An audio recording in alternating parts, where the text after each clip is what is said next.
¿Qué tal, chicos? Un gusto saludarlos a todos nuevamente.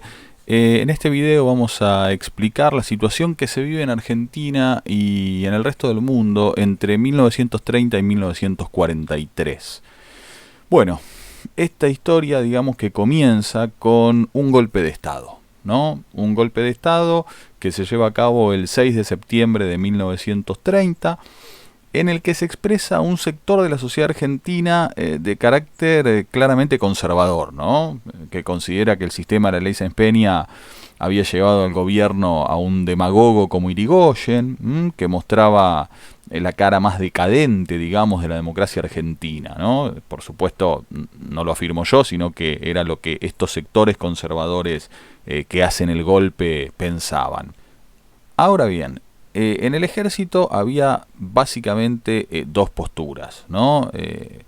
La de un sector, digamos, nacionalista, encabezado por José Félix Uriburu, que quiere dar un golpe de Estado para directamente cambiar el sistema político argentino, ¿no? Ese es el objetivo del golpe de Estado para Uriburu, que va a ser el que asuma la presidencia en el 30, ¿no? Toma como modelo un poco a Benito Mussolini en Italia. Pero también hay otro sector en este ejército de los años 30 que sigue a el general Agustín Pedro Justo, ¿no? Que era un personaje más liberal. Él había sido ministro de guerra durante la presidencia de Alvear y quiere sacar a Irigoyen del poder, en eso están de acuerdo, pero para poner a un gobierno provisorio, no para cambiar el sistema político argentino de cuajo, digamos, ¿no? En fin, la postura que se terminó imponiendo fue la de Uriburu y, como les dije, el 6 de septiembre de 1930 se da el golpe con un grupo de militares que marchan hacia la Casa de Gobierno, ¿no? Rodeado de civiles que lo apoyan. Irigoyen va a renunciar desde La Plata, ¿no? De hecho se conserva el texto original de su renuncia.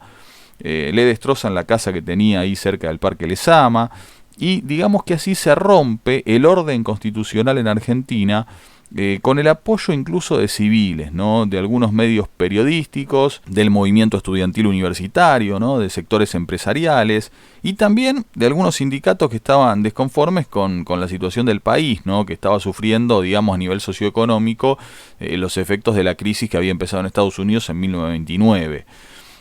Por eso, bueno, van a ver que en el libro se habla de golpe cívico-militar, ¿no? Aludiendo a este fenómeno complejo que incluyó el apoyo de una parte de la sociedad civil a los golpistas. Presten atención entonces a ese concepto, ¿no? Golpe cívico-militar.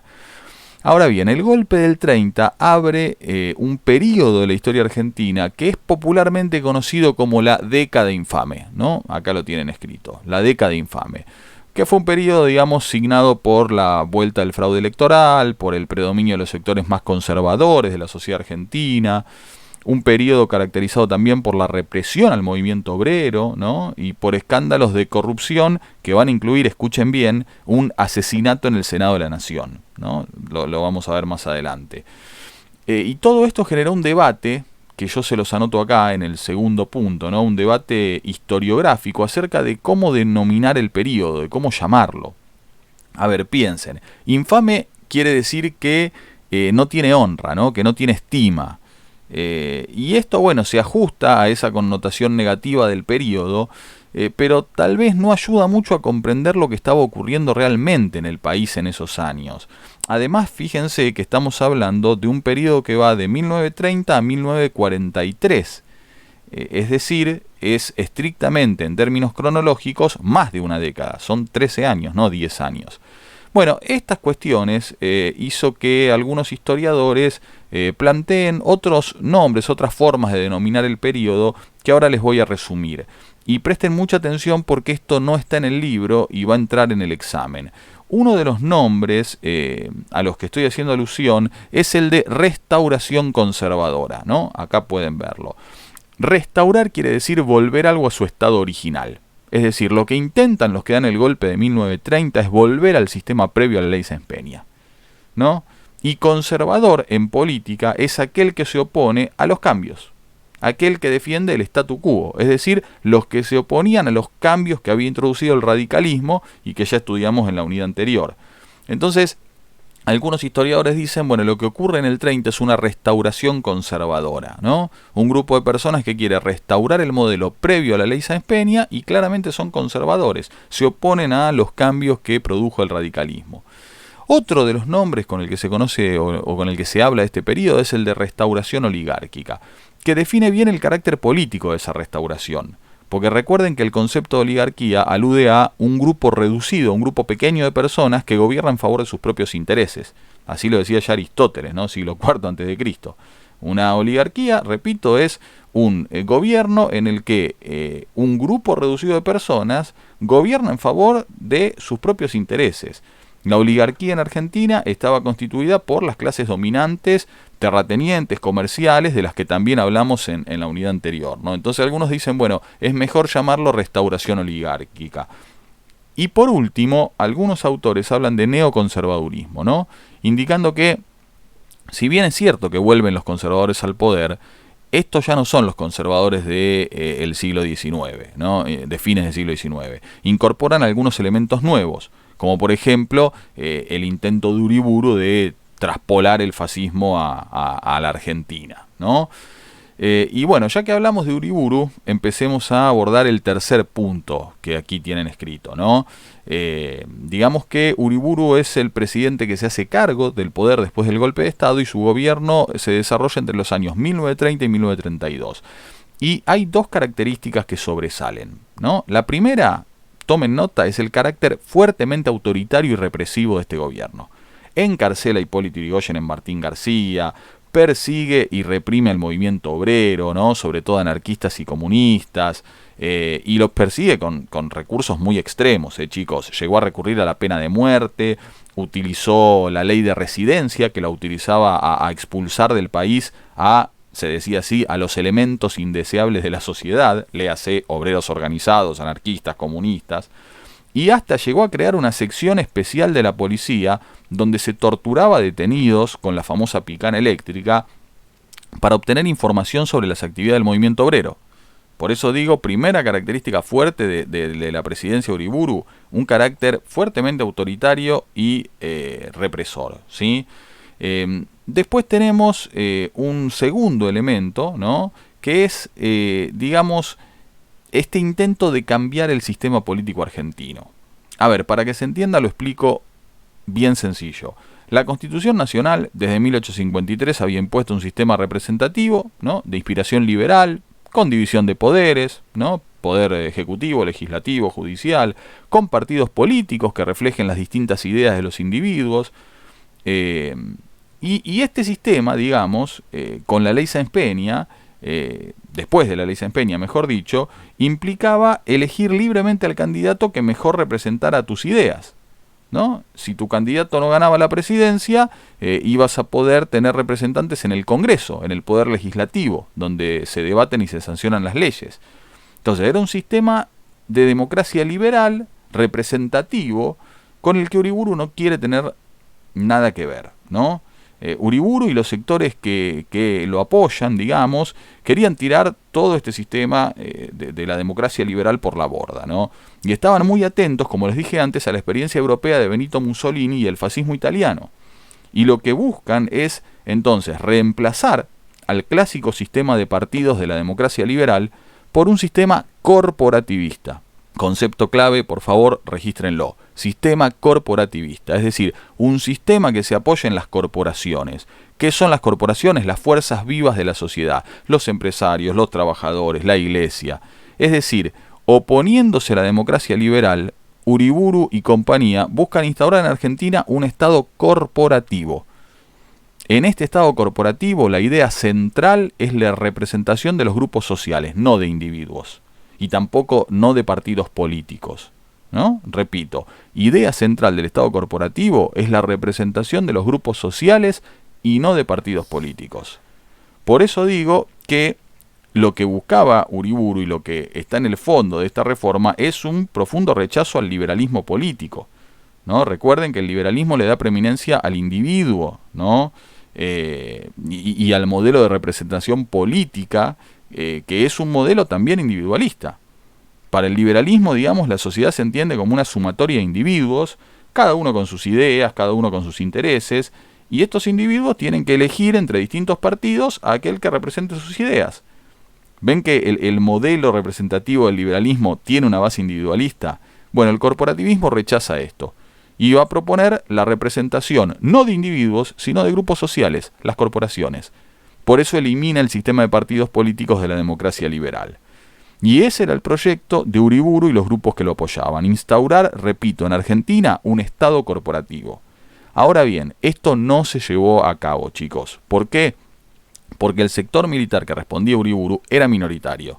La mayor parte de las Fuerzas Armadas respondían a otro general, a Agustín Pedro Justo, ¿sí? Había sido ministro de guerra, como les conté antes, del presidente radical Marcelo Torcuato Alvear, y no creía en el corporativismo.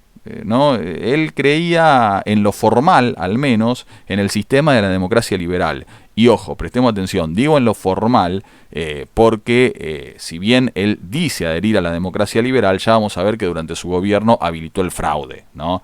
Pero aún así, Justo no está interesado en ningún tipo de corporativismo, sino que quiere mantener al menos la fachada, digamos, al menos la apariencia de una república democrática y liberal, ¿sí? Y los sectores que lo apoyan son muy variados.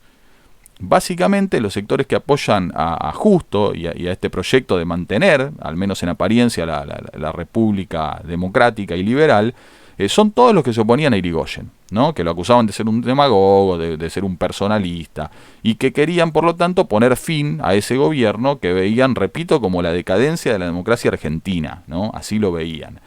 Y estos sectores que lo apoyan son, en concreto, muy amplios. Van desde partidos políticos conservadores hasta radicales antirigoyenistas y socialistas independientes, ¿no? Un espectro del sistema político muy amplio lo apoya a Uriburu. Y la clave es que estos grupos, repito, no quieren el cambio institucional que está pensando Uriburu. Digamos, esta cuestión de crear un sistema basado en las corporaciones, bueno, lo rechazan, ¿no? El sistema, digamos, sector que apoya a Justo. Y entonces este sector lo que va a hacer es intentar, digamos, ponérsela difícil a Uriburu, ¿no? Le van a empezar a exigir una normalización institucional. En criollo, en fácil, le están exigiendo que llame elecciones. Y cuando lo hizo, que lo hace en abril de 1931, ¿no? Llama elecciones para elegir gobernador, no presidente, obvio, van a ganar los radicales.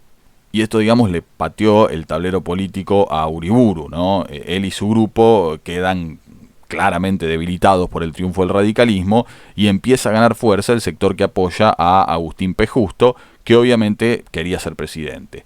Ante esta situación, Uriburu no tiene otro remedio que llamar a elecciones, ¿no? Elecciones en las que el radicalismo no va a participar, ¿no? ¿Por qué no participa? Bueno, porque después de un intento fallido de tomar el poder por parte de un grupo de radicales, el gobierno de Uriburu había expulsado del país a varios de sus dirigentes, ¿no? Incluyendo al propio líder, a Alvear. Y en protesta el radicalismo opta por el abstencionismo, es decir, no participar de las elecciones. Y esa posición del radicalismo prácticamente le deja las puertas de la presidencia abiertas a Justo, ¿no? Quien va a terminar ganando las elecciones.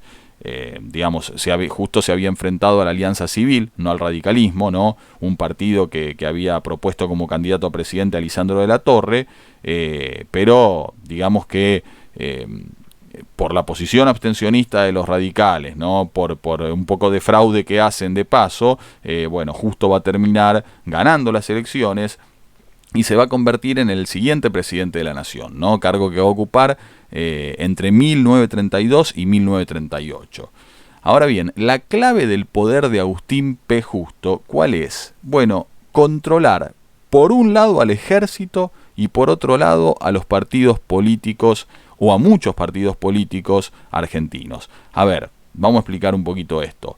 De hecho, él va a lograr digamos, una alianza parlamentaria, es decir, una alianza para que votara sus leyes en el Congreso, que se va a llamar la Concordancia. Ahí tenías partidos conservadores, tenías a un grupo de radicales antirigoyenistas y a un grupo de socialistas que habían formado el Partido Socialista Independiente. Todos esos sectores políticos apoyan a Justo y forman la Concordancia. Le votan las leyes que él manda al Congreso. Entonces, es importante esto, ¿no? Porque Justo es el líder del ejército pero además de que le responde el ejército, le responden todos estos partidos políticos y por lo tanto puede, digamos, articular un sistema de poder que le permite mantenerse con mucha astucia. Porque fíjense lo que hace Justo. Hace competir a estos sectores políticos que lo apoyan por cargos políticos. Y no se pronuncia a favor de alguno de ellos puntualmente, no. Los hace competir. Entonces los mantiene a todos en torno a su figura con la expectativa de acceder a cargos en el gobierno si él lo decide, ¿no? En este contexto, digamos, de la presidencia de Justo, el que va a quedar mal parado es el radicalismo. Y vamos acá al siguiente punto, ¿no? ¿Por qué? Bueno, porque la posición del radicalismo, el abstencionismo, digamos, había recibido muchas críticas. Se decía que le habían dejado la presidencia servida en bandeja Justo. Además, fíjense, el nivel de abstención, de no participación, había sido bajo. Y eso era preocupante para los radicales. Si vos llamás a la ciudadanía a no votar y la gente vota, quiere decir que estás perdiendo influencia, que no te están haciendo caso. El radicalismo había construido una maquinaria electoral, además, que sin recursos electorales y con el mero abstencionismo no la podías mantener. O sea, la abstención le había funcionado al radicalismo cuando surgió, 1891, ¿no? Fines del siglo XIX. Pero en una época de política de masas, y la cosa ya se complica si no participás de las elecciones. Bueno, todas estas circunstancias van a hacer que algunos dirigentes radicales del interior participen igual de las elecciones o hagan alianzas con otros partidos, más allá de lo que digan los líderes. Y esto obligó a los propios dirigentes a replantearse el abstencionismo y a decidir en 1935 volver a participar del sistema político, ¿no? Volver a participar de las elecciones. Y como los radicales logran triunfos en algunas provincias cuando deciden participar, como por ejemplo el caso de Amadeo Sabatini, que va a ser gobernador de Córdoba, Justo y compañía, el presidente y los grupos que lo apoyan, van a decidir que para no perder más elecciones se va a reformar el sistema electoral argentino. Fíjense lo que hace. Elimina el reparto proporcional de electores según la cantidad de votos que cada partido obtenía. Es decir, vos ganabas en un distrito y te llevabas todos los electores de ese distrito para vos. Antes se repartían los electores según la proporción de votos que vos habías sacado. Si vos habías ganado, te ibas a llevar, ponele, de 5 electores de un distrito te llevabas 3, pero los partidos que habían sacado menos votos que vos se llevaban los otros 2 tal vez. Ahora no, ahora te los llevas todos vos. Y esos electores obviamente nombran al presidente, era un sistema indirecto de elección. Y otra cosa que hace Uriburu, además de esta reforma, Justo, otra cosa que hace Agustín P. Justo, además de esta reforma del sistema electoral, es reinstalar con fuerza el fraude electoral, o sea, hacer trampa en las elecciones. Y de hecho, con todo esto, las siguientes elecciones presidenciales las terminó ganando, obviamente, la Concordancia, ¿no? El partido de Justo, y va a poner al siguiente presidente que va a ser Ortiz. Pero claro, en un sistema de estas características era imposible ganar para los opositores, ¿no? El poder iba a quedar siempre en manos de la élite gobernante. Por eso se habla de este punto que les digo acá, de República del Fraude. Y por eso se popularizó tanto este nombre de década infame, ¿no? Y bueno, esta es un poco, digamos, la caracterización del sistema político argentino durante los años 30. Para profundizar estos temas, estos puntos que estuvimos hablando recién, van a tener que leer las páginas 88 y 89 del libro y además de las 182 a las 185. Es imprescindible que las lean para profundizar estos temas que nosotros planteamos, muy sintéticamente a modo de presentación. ¿Está? Nos queda ver el otro gran tema de los años 30, que es la crisis económica y las consecuencias que esa crisis va a tener para la economía y para la sociedad argentina. Pero bueno, vamos a ver esto en un próximo video. Por lo pronto, obviamente, me despido de ustedes enviándoles a la distancia un gran saludo, esperando que se encuentren muy bien y recordándoles que, por supuesto, ante cualquier duda, se comunican conmigo por medio de la plataforma virtual. Un gran saludo para todos.